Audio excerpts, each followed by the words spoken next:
Formula One is a never-ending battle for supremacy. The teams compete to get the most sponsorship, the best technology, the most championship points. And yet they're bound together by mutual self-interest.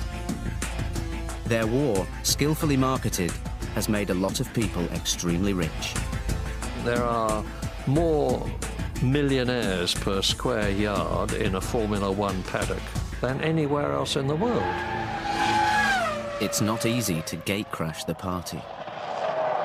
It's basically been the same guys running it for the last 20, 25 years, and they've got a system, and they've got a cake, and they've got the cake sliced up in nice segments, and they really go out of their way to make sure that those segments don't get any smaller, and that the cake remains as large and as rich as they can possibly make it. You know, it's not a democracy. It's a community, but it's not a democracy. And the guy who really runs the sport is Bernie. Let's get all the cars back into the pits and change tyres. All the cars back into the pits and change the tyres. Come on. Formula One is run by one of the world's greatest salesmen, Bernie Ecclestone, who started off selling second-hand motorbikes and motor cars and has become such a fabulously rich man.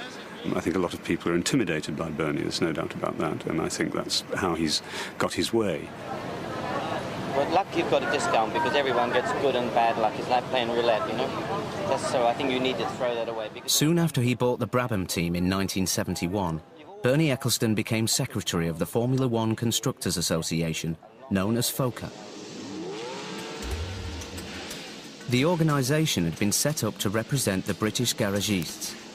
Ecclestone bound the teams together against the bargaining power of the Continental Works teams. In 1978, he became chief executive of FOCA. 3 years later, after a turf war with the governing FIA, he gained the right to negotiate TV contracts. He tightened his grip on the sport in 1987 by becoming an FIA vice president. He recently secured the commercial rights to Formula One for the next 100 years. He shares the spoils with the team bosses. Exactly how the cake gets carved up is highly secret. Now, Bernie Ecclestone's entrepreneurial genius has enticed the world's most powerful companies onto his merry-go-round of money, publicity, and cutting-edge technology.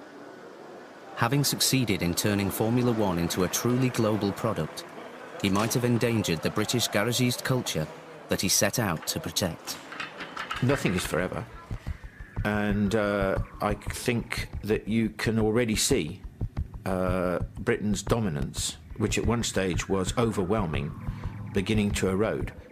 What's happened now is that big manufacturers, car manufacturers, have moved into Formula One in a big way.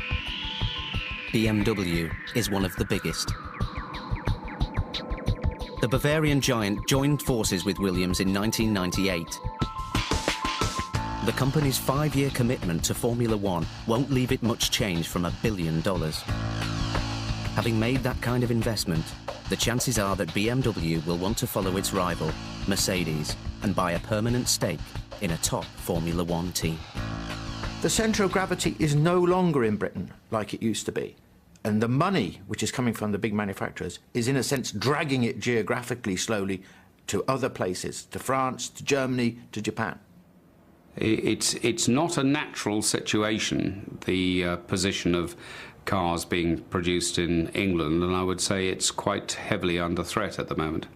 Nobody should sit comfortably thinking that Formula One exists in England and that we're the best at it. I think that maybe what we should reflect on is that that period from 1960 to, let's say, 2000 was a very exceptional period where Britain, this small area of Britain, was responsible for sort of 90% of motor racing cars. And that era is now being eroded. That era is over, and it's shifting to other places. How quickly and so on? Well, who knows? That's a question that one can only speculate about.